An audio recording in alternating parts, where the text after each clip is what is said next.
welcome to Flory Models. I'm Philip Flory. Thanks for all the feedback on last week about, cut myself off. Yes, I'm all fine now. I did that actually a couple of months ago, the cut. Needless to say, it's one of those really painful, and what you didn't see on camera, although I have filmed it, maybe I'll put it up, is that I actually used a little bit of super glue in the cut like I normally do, and then a bit of kicker. Now, remember guys, don't put too much kicker in like I did, because I ended up burning my finger on top of cutting it open. We actually burnt it as well, because the reaction of the kicker with the CA glue puts heat, got very hot, shall we say, and that one really did make me swear. So all the ones who said you didn't swear, well, there was a bit of a shit in there, I think you'll find, but certainly nothing like the F's and everything else that came out when I actually put the kicker on and set fire to my finger, or certainly felt like it. It was like pouring molten lead on to sort of cauterise it. Needless to say though, we are scar free and everything, so super glue really does work well as a thing. Not that I would go around, doing anything bigger than a small cut with it. Anyway, as you can see, we are ready to get into decaling with these two.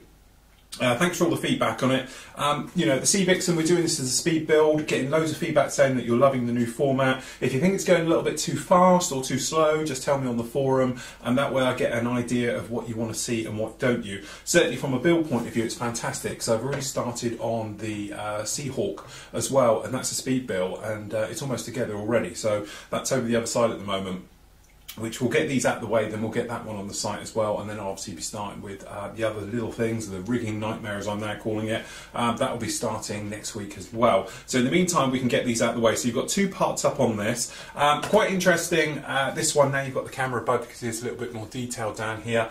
We've got down here this new sort of chipping and things like that I've put on, okay, and really it's very, very simple because all it is mask oil, and I just find it easy. It's one of those things. Talking to some guys this week about it, and they were saying about, saltwater techniques for chipping and stuff like that.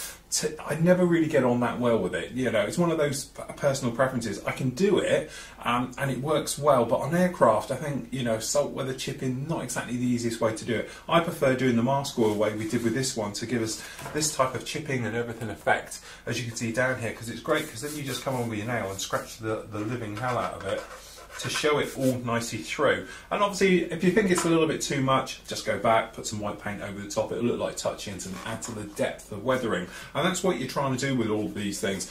Sea Vixen, we're doing it quite chunky, bit lumps out of it. The F-15, because it's a little bit more precise, well maintained, shall we say, these days, and obviously it's not on a carrier, they tend to be looked after very well, so you don't get chunks and lumps out of them. They tend to be fixed straight away and painted up. So certainly from our point of view, we're not going to be giving the F-15 a kick in, but we are going to be certainly weathering in naval life that you would expect to see, probably sort of 60s, 70s aircraft. They tend to get a little bit of a hard life. So here's a quick look on mask oiling on the back. So what we're going to do now is take a sponge. Now this sponge here, all I've done is attack it with a pair of scissors, literally just hack into it, just to knock it off. So it's not square and flat, so it's got some little fluffy bits and hangy bits and things like that on there. Okay, then what we're going to do, this is my mask oil, which unfortunately has turned a little bit like cream cheese. So all we do is just pop the bristles in it like this, okay, and then all we're going to do is just taking it around and gently dabbing it. Now, just be very, very gentle, and just remember the golden rule here, that less is definitely best here. And be careful how you go around, because you end up taking off areas. But all we're trying to do is just create that illusion of one.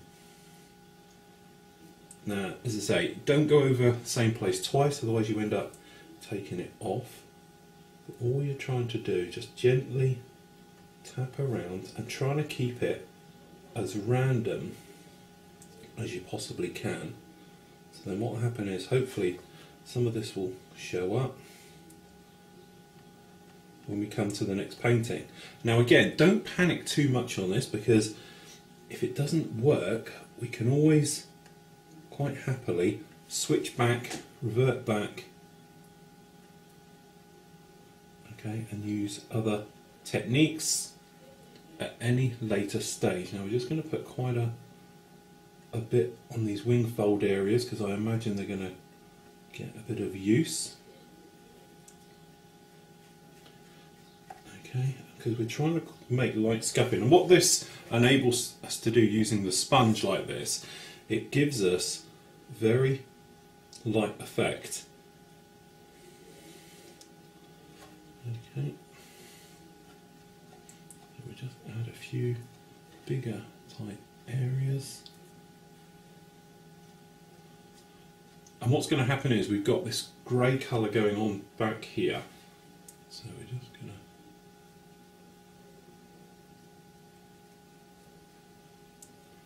perhaps some more heavy speckling around, but remember hatches get a bit, so don't be too frightened about getting in there.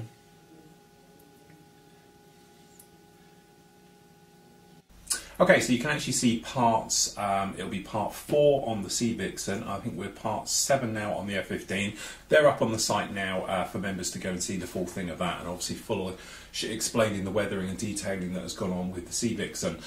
Moving on, okay, we've got a personal little favourite of mine, this particular kit. I've been after doing one of these for quite a while now.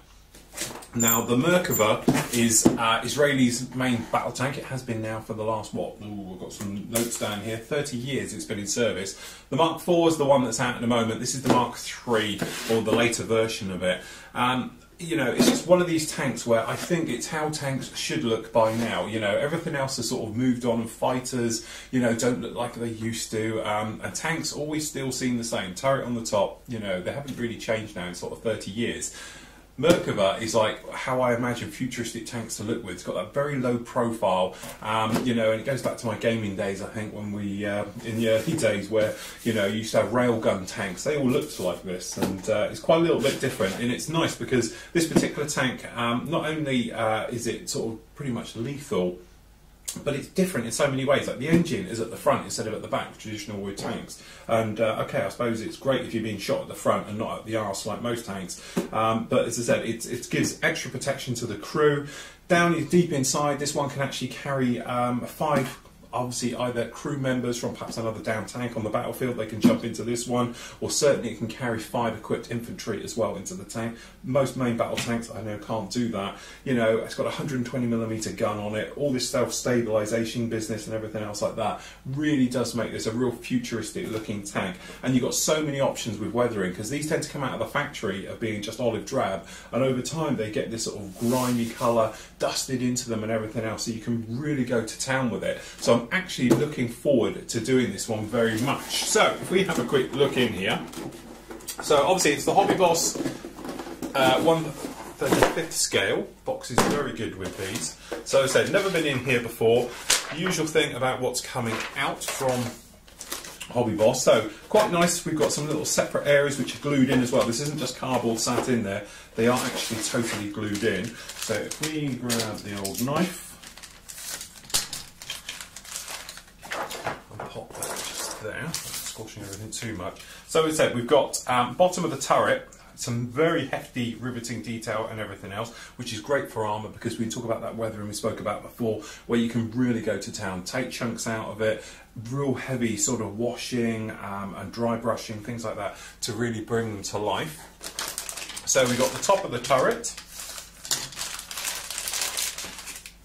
okay, which has got this great control, and bring you in from the top here.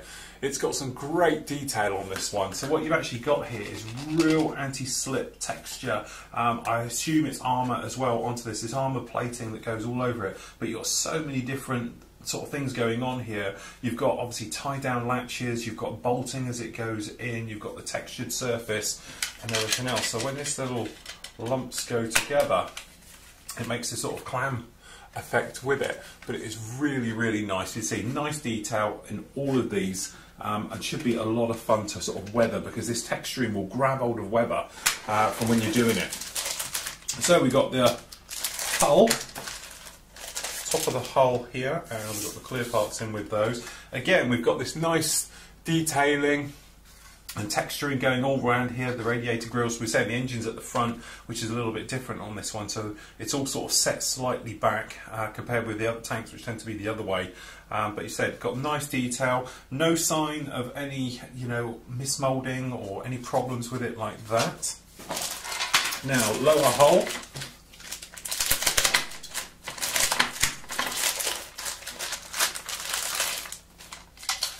So, as you can see, lower hull, not too much detail going on in here. As you can see, it is what you expect. Said that'll be pretty much covered over with everything, but it is nice one-piece moulding, just like that.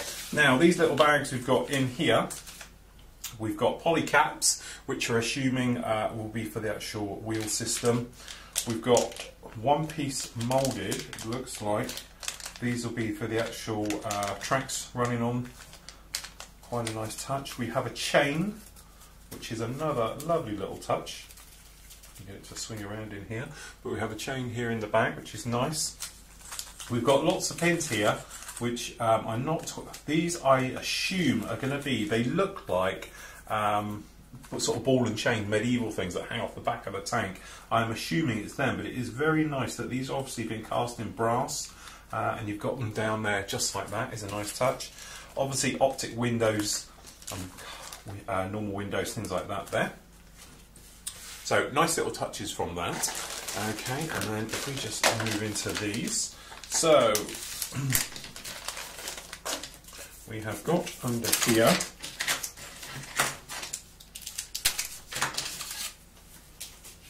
some nice detail. So we've got luggage, bags and things going to be going around with the gun around the back. We've got jerry cans, got a little bit of flash, tiniest little bit of flash. It doesn't seem to be affecting any of the parts, but we do have it on around some of the ejector pins which are on. But again, all the ejector pins do tend to be out of the way and nowhere important.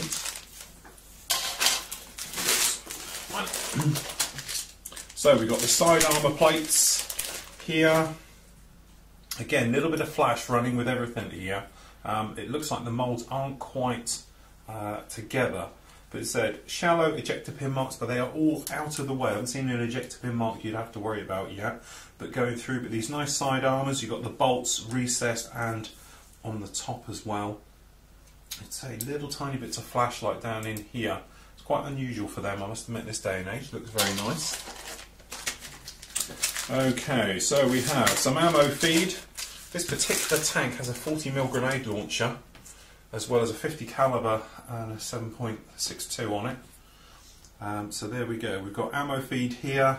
I presume this is what we're talking about. So we've got the 50 caliber, 7.62, and then the ammo feed belts for those. Again, tiniest little bit of flash absolutely everywhere on this. It seems to be the entire mould. Now, Nightmare. Individual tracks, which look a complete and utter nightmare, but apparently I've been talking to guys over the last couple of weeks about it. When I mentioned about putting tracks together, they were saying it's one of those things that gives the natural sag to it, you know, and it saves having to go out and buy aftermarket ones, things like that, because vinyl tracks just don't look right. Okay, well, we won't get these out. So we've got the road wheels here, obviously got the rub around them, again looking very nice, got no flash on these whatsoever.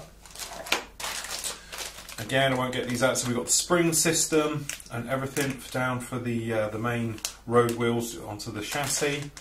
Again, looking very nice. Some lovely bits of photo etching with this one. Got quite a lot of photo etch. So we've got grills and various things all down there, and we've got more grills, and we've got a tow cable in brass, which again is another lovely touch with this. So you really are getting your money's worth with this kit. Another duplicate set of road wheels, the more road wheels will be again duplicate. We've got the front sprockets, tow cables, the cleats, various things like that on that one. We've got no flash on there whatsoever, so it looks like it's just on a few little sprues.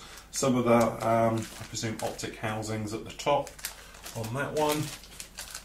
More guns, as you can imagine. So we've got another pair of 7.62s.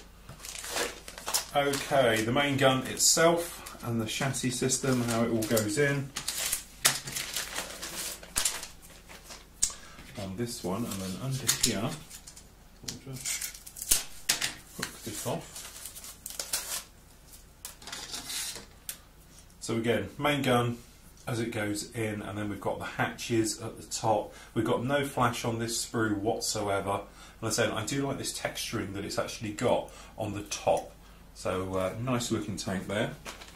So decals, as you can imagine, not too much, just the standard Israeli Defence Force markings, and then the instructions themselves. So we've got a very nice colour printout. As I said, olive drab tends to be the main colour for every tank on the planet, but as I said, you can go through with your weathering and do desert versions and things like that, so I presume they might spray this in desert as well. But there we go, pretty much your colours, Mr. Hobby, Valero, Model Master, Tamiya and Humbrol. Although, to be honest, the colour that it is, being as Israeli colour, it's quite an odd one, so it's giving mixes and there is no matches for anybody's colour at all. So again, yeah, that's the trouble with it, there is no matches for colours on this one. So you will have to have a look around or certainly make your own one up. Okay, instructions. Okay, you've got normal part layout. Looks like you're using all the parts. There's none called out that there isn't any on there. And then it just basically moves through as you'd expect. So we've got road wheels and all the gear going on underneath the lower hull, putting the tracks together. So actually what you have in here, you've got a set of the gear and you've got two dowels which act as the link pins going in the side, which holds all the tracks together. So that is an interesting way of doing it. It's going to take even longer than normal. Top hull going in, as I said, pretty much quick assembly on these. Okay, and then all the optics going on, onto the hull, moving through. You've got some quite nice, because you've got the photo etch, the vents goes in the grille area for the exhaust system, and then you've got a mesh one that's going to go on the outside as well, so that's very nice, so you could do a lot of work with that as it goes through. And then we've got the bag stowage on the back, got the bladder bags, and the heat suppressors, I presume, for the air conditioning packs that are going to hang on the rear of this thing. And then main gun, as you can imagine, we've got photo etch goes on that as well, which is very nice. The turret system, the guns that bristle all over this thing and right the way through. So that chain system, as we've said, it's the chain system, and then what you do, you have this chain is going to hang off the back, okay, and then each one of these balls you're going to make a loop with and hang on the back of the chain to make that chain system which hangs on the back of the Merkava. So when it's turning and everything else, it has like a ball and chain system, which I presume is a sort of anti-tank system, so it gets them to detonate there and not underneath the rear. But as I said, it's quite technical about putting all these guns and that shroud system on the back. But as I said, it'd be one of those, it's nice because it will move and be quite realistic instead of just having plastic ones moulded and hanging down. More photo etch around the back, and then the system goes together. Tow cables going on the side, and you're away and everything else like that. I have to say, after doing tanks, you know, I don't do many, as you know. I think I've only probably done 3 now with Flory models as doing them as videos, but this is probably the most exciting one I could actually do. Really looking forward to this one, and we'll be, you know, getting on with it within the next few weeks. I want to get a few of the models out of the way, and I will be doing that one for definite, moving on through. Okay, so there we go, there's the Merkava. We'll be doing this one, say, in a couple of weeks, and I have to say, the price on this is £37 is your full price, so you probably get a little bit cheaper on the internet, and I think for that type of money, what you're getting in there, you've got all that photo etch, you've got obviously the individual link tracks, you know, and all the chains and the brass balls and everything else. 36 quid, we were talking about it the other day about the cost of kits, that's a bargain. I can understand now why armour guys, you know, they never complain as much as aircraft guys. So anyway, next up. We haven't done a Dragon kit before, so we're going to do the Dragon one. Now, this particular one is a JU88G6. Now, this is the Night Fighter version, and also it does come with the pilots seated, so it's a little bonus type set with that. So again, I'm not going to go around pulling this one all totally out of all the bags. But what we've got here, recessed panel lines. Dragon sometimes gets a hard time about some of their kits being a little bit heavy-handed, shall we say, when it comes to trenching panel lines and riveting detail, things like that. I have to say, this is what I would call midway. It has got them, they are quite deep and they're quite soft. They're not as crisp and as sharp, perhaps, as other people's. So we've got the 2 halves of the wing here, so you say you've got nice detail with the access panels running right the way through. We've got riveting detail. The plastic itself has got a tiny little bit of flash absolutely everywhere on this one. Ejector pin marks are all nicely in, out of the way, but you have got huge locating tabs each side of this one, which is going to make it quite interesting putting that together, especially if they're not quite aligned and going through. So we've got the main fuselage set here. So if we just pull this off, away. So down in here we've got some more of the sort of more intricate bits. Fuselage, as you can imagine, is that quite hard, crisp styrene with this one. The fuselage panels, they do tend to be a little bit heavy on the rounded parts. When I say the rounded parts, when you get the edge like here, it's almost like a square, you know, the pencil effect, the flying pencil, but you've got, on the curve of it, it looks like it's a bit heavy-handed. It's almost like it's been hand-scribed and put those details in. But, as I said, nice little touches. We've got the bags around the undercarriage, around the spring set, which they have on these, and through. So we've got no flash on this particular one. We've got the radio communications. We've got the wingtips on here as well. Pretty basic cockpit and some nasty ejector pin marks in there, but again, to be honest, they're in areas where you can't see. The main seats have got ejector pin marks in them as well, which are quite nasty. You have to get them out. And we've got the tail wheel down here. We've got ejector pin marks in there, which will have to be removed. And we've got, again, it's like this very, very slight flash. I didn't see it on some of them, but now we're down in here. We've got tiniest little bits of flash all around them. But again, quite nice. Main wing set, we won't bother getting all these out. So we've got the engine cowls down here and the tail planes, everything else. Quite nice, it's separate parts so you can actually manoeuvre the control surfaces. And again, they look quite nice. We've got riveting detail, things like that on there. A bit nasty, to say the least, is the instrument panel, which looks like something from a 1940s frog kit. Very, very softly, very crudely marked, so a photo etch upgrade at the minimum in there, I should think. We've got the props again, got flash on these. Okay, we've actually got a paired unit here, but these props, they look very, very crudely done. And it's almost to the point of like you wouldn't know which shape to do those. As you can see down there, they don't look exactly the best in the world. We've got some nasty ejector pin marks, although they're softly done, they're very crudely done.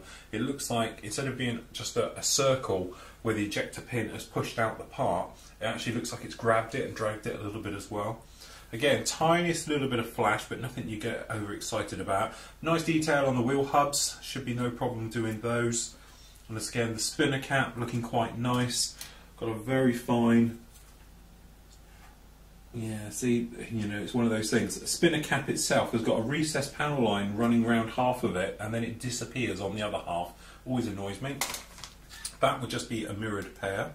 And again, where it's been floating around the bag somewhat, it's got some nasty scratches on the spinner hub on that one. Clear parts. Okay, clear parts, beautifully clear. You've got no webbing or anything whatsoever in there. You've got a nice little raised detail for the actual panelling on there, which makes masking a doddle, because you can just lay your tape over the top and then put a cocktail stick around it and cut around it. Very nicely done. All the clear parts are beautifully crystal clear, very nicely moulded. No problems with any of those. Just keep those safe and pop them back in the bag. Okay, the engines. I haven't seen this in, well, in injected moulding before, but we've actually got, I need to get the other part out as well here.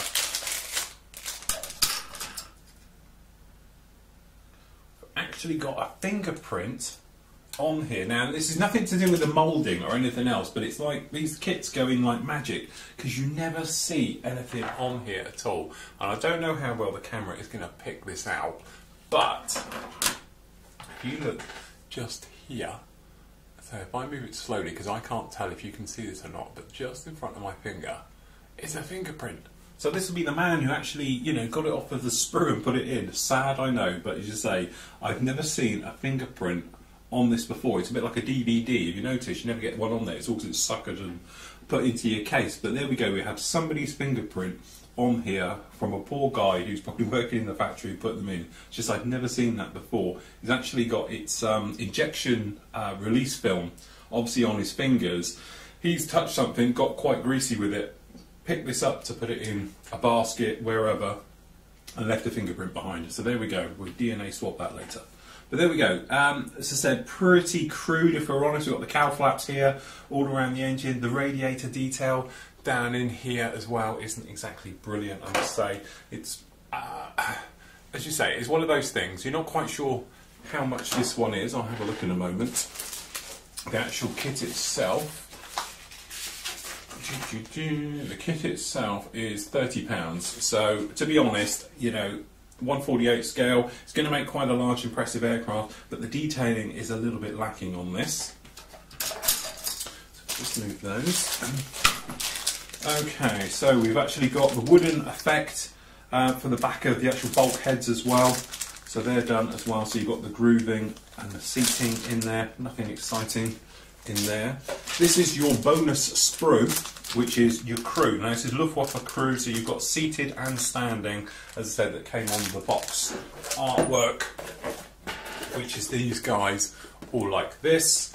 So you've got them there, so you have the tables, it's 2 tables and chairs, that's what that is. Sorry, I'm on about bulkheads, I'm talking rubbish. This is deck chairs and the tabletops, so in theory that's a bit overkill on the scale on there. Okay, we have a tiniest little bit of photo etch. I won't get this out of the bag, but we'll bring the camera right in on it. So as you can see, we've got a little bit of photo etch down in here, which is quite a nice touch, and we've got the actual decals themselves, which are all nicely in register, and we've got crew names as well by the looks of it, and the instructions. And the instructions on these are a bit like a Chinese menu, so they're very tall and they open out the wrong way. So this is where you blink and you'll miss it here, because the instructions do tend to be very much all or nothing. So we've got here, we're starting down in here, cockpit going together, talking about, you know, obviously dials, things like that, instrument panel, front end, obviously it's the front end cockpit, goes on to the rest of it, it's just, you know, obviously tooling for making the different versions.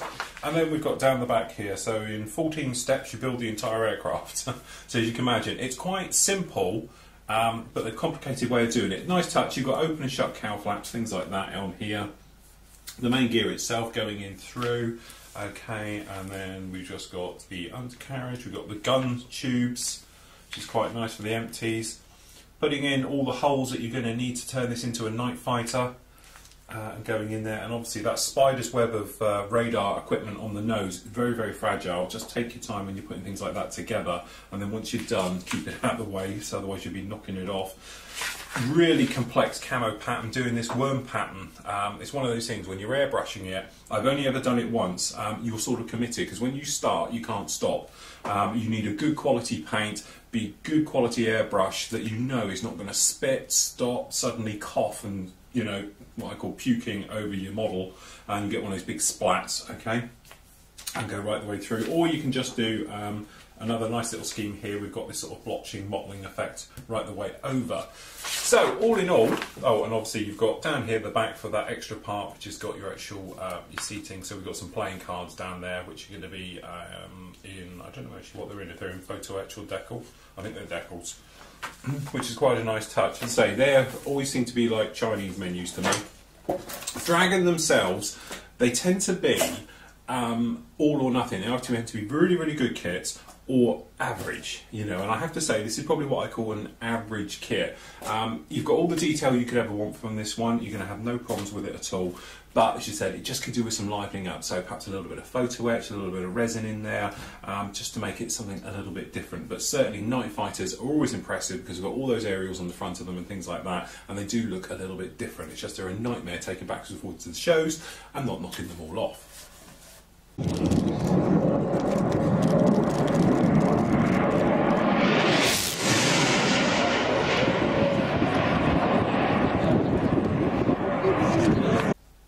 Okay, so now this monster, as I said, you all saw it last week and I spoke about it. I won't be building this one anytime particularly soon. This is really for review. I know a lot of you got excited and were suddenly asking me when I'm going to be doing it and everything else like that. To be honest, doing a monster build like this, it will take a little bit of time, and at the moment I just want to run through and get the tutorial, new ones all sorted out and things like that, so we can move through with these wings. Taking our time on one of these monster builds we've been doing, we've done lots of them recently, I might do it later on in the year, perhaps something else like that, but I know a lot of you are asking, can I do it? I probably will get round to it because it is a truly phenomenal aircraft. It's just it's going to need a lot of time to do something like this, purely because of its scale and obviously all the aftermarket bits that are going in there. But certainly we can have a look to see what we get in the box. Now this particular lump I've been after for, I think I said last week, for many, many months, well over a year now. You just couldn't find them in the UK. And the ones that were going for stupid money on things like eBay. And by the time you brought one in and things like that, I just wasn't, you know, I know I'm not going to build one immediately, so there's no hurry. I just thought I'd wait. Anyway, lo and behold, Creative Models suddenly got them in. So I thought, right, we'll grab one of them and we'll get this one. So this one here cost us a whopping, it is £90 this kit. Which, when you think about it, sounds a lot of money, but now that all the Trumpeter, the things like the Growler, sorry, F-18 with the Gs, they're like £120 now. Actually, it's not too bad because it is a colossal kit. So, what do we get in the box? Well, as you can imagine, 132nd stuff, they are huge old kits. Pop that over there. So this is what you tend to get in the box. Hope we get it all in here to see. So down in here we have the instructions, which we'll have a look at in a moment, but we have decal sheets, multiple ones, and we have some corrections as well for the GVU 20s, things like that, which is quite a nice touch. Okay, and then it's a case of, right, where do you begin? So if we start over this side, the fuselage set, because of purely the size of this thing, as you can see, it actually comes in two halves. So you've got the entire front end up to the midpoint, okay, before you get to sort of the wing roots, okay, is in this separate stage. Looking at it, to be honest, of something of this scale and quality, you would imagine that it would have really gone to town, and probably that's because we've been spoiled recently with some of our bigger builds. Certainly when we're talking the Tamiya F4 Phantom, when we did that one, the 132nd F16, things like that, they had a fantastic detail. It does tend to be a little bit soft, all of the detailing on this for its scale, okay? That said, because of what this thing is, it's a mixture of raised and recessed. So you've got recessed riveting detail, and then here we got down here on the tails, we've got huge, huge rivets, which look like something out of Braille, okay, to be putting on them. But generally, it's a little bit basic. You know, it's not a particularly new kit. This one's been around a few years now, but certainly, helicopters coming over now. But certainly compared with today's kit, it is a little bit dated. So we've got quite soft recessed panel lines running down absolutely everywhere on this one. But as I said, it gives you an idea. This is the midpoint of the wings, okay? But as I said, it is all here. If you imagine, if you've ever built the Hobby Boss 148, it's very, very similar in the style of it. And that's where it's a little bit disappointing, because you would think because of its scale, it will be more impressive. So anyway, we've got the engine set down here. Again, we've got raised riveting detail on the bottom and around the back end, and we've got recessed detail in there, which is correct for this type of thing. We've got a little bit of flash going on down the back of these engine nauticals, things like that. Having spoken to a few guys who have built this, they said it is a bit of a nightmare to get it all together, but as I said, it doesn't put me off too much. So we've got centerline fuel tank, which is going to be the long range tank, and then your weapons. The weapons are quite crude on this, but then, you know, the A10 doesn't carry too much. Okay, so there we go. And also this is the A version, not the newer C version, things like that. So we've got more weapons down here again. So we've got cluster bomb units, Mark 82, Snake Eye, Sidewinders, GVU 20s, and then we've got, let's see what else we've got down here, twin missile rails for the Sidewinders on there.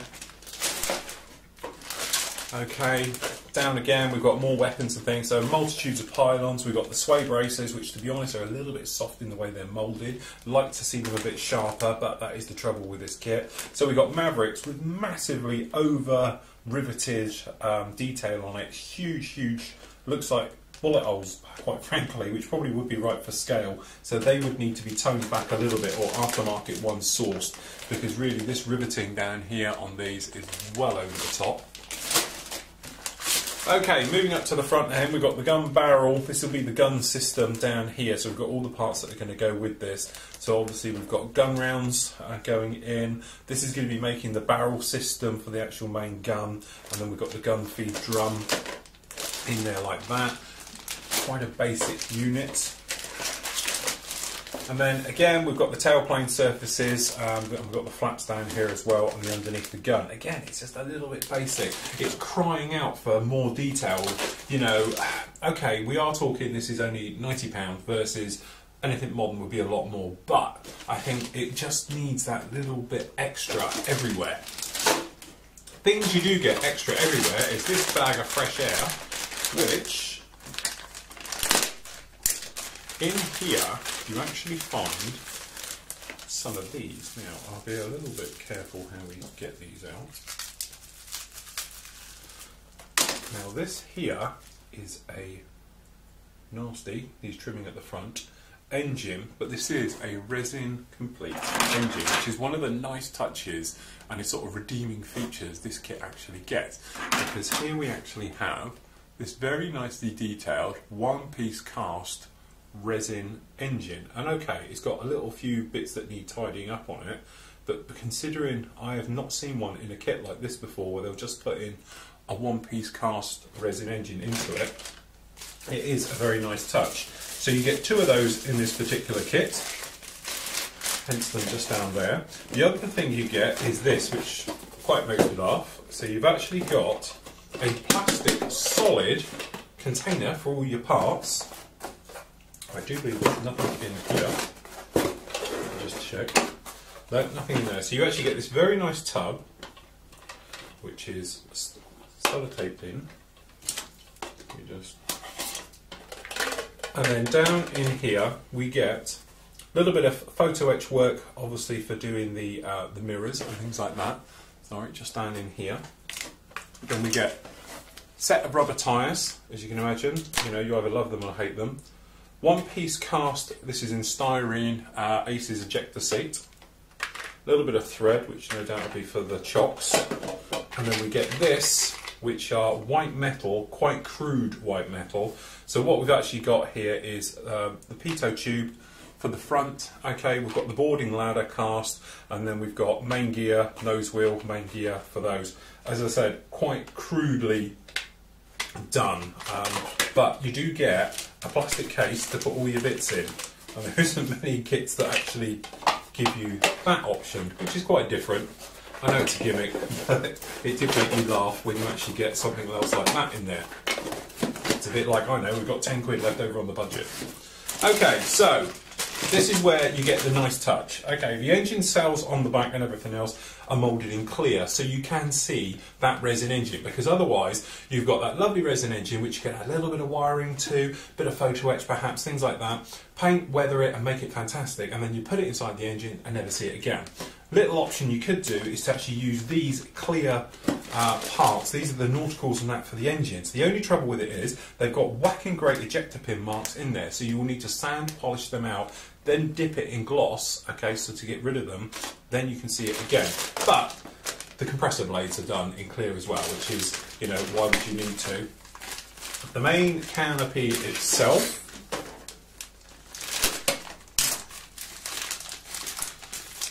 out the bag.